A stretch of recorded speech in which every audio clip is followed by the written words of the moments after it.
On the town hall tonight, we are hearing directly from a Western New Yorker who will compete in Tokyo later this summer. Brian Irr made Team USA and will compete in karate. Yeah, he grew up and spent almost all of his life in Niagara-County, though he had to move down south in order to train as he was hoping to qualify for the games. It became official yesterday morning, and last night I got in touch with Brian and was able to get his reaction to becoming an Olympic athlete.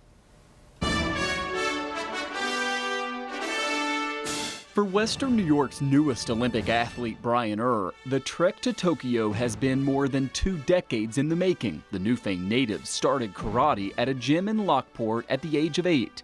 He found out yesterday he made it onto Team USA. There are fewer than 300 Americans who have at this point qualified for the Olympics.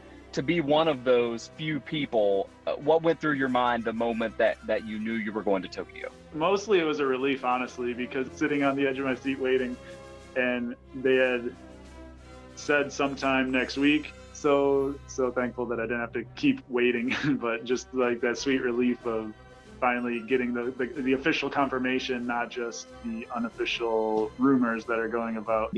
Extra special considering karate has never before been an Olympic sport, and it will not return for Paris 2024. When it was announced for Tokyo, Brian packed up and left Niagara County bound for Texas to train with Tom Scott. The two have competed against each other since their teens. We went from rivals to teammates to friends. Texas is also home base for Team USA's karate coach. Brian knew he needed to be there. He told me when he was planning on coming, I said, well, where are you going to live? And he said, well, I'll sleep in my car in front of the dojo. I said, no, we're not going to do that.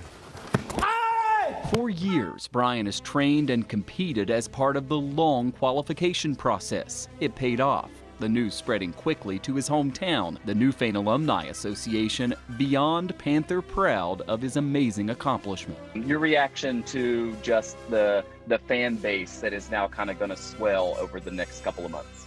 The amount of support has been overwhelming and really appreciated and really encouraging. I'm still receiving messages. I have been replying to messages all day long, and I still have more messages to respond to that I haven't even gotten a chance to look at yet. It's been a pretty wild day, but it's really cool to see the support and feel the love from everybody back home. From home, it's some 6,500 miles to Nippon Budokan, the indoor arena in the Chiyoda, Tokyo neighborhood, where Brian will be just one of 10 people in the world to compete in his category. Could you have imagined 4 years ago, when you didn't even know karate was going to be an Olympic sport, that you would be in this position today?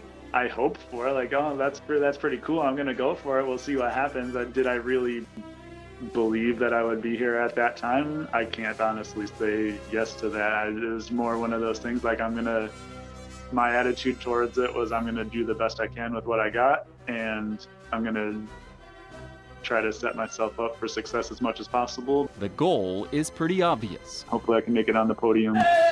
Brian says the support from Western New York will be with him in Tokyo. I'm excited for just everybody else's excitement. And we really are excited for him. The thing that is so cool about this, it's amazing anytime you make it to the Olympics, right? But in this case, this is a one and done for karate. I mean, this is the first time, and it's not coming back for 2024. So at least, you know, within this window of his career, I mean, this is his one chance, and he got it. Yeah, and you can see the light coming out of his face, and it's for anybody. I'm just going to go for it and see what happens. That's just like the best, you know, attitude you could have. Yeah, that is what will lead to success. And we think, I know yesterday was so nutty for him. I had to interview him from my car, as you saw there, yes, because his schedule was so crazy yesterday, and he texted and was like, hey, I can talk. And I'm like, okay, let's do it. I'm glad we got to hear from him. Yeah, absolutely. We'll be following his journey very closely. Good stuff. Listen, that's our show for today, but we hope that you'll text us with any questions, comments, ideas that you have. Our text line is 716-849-2220.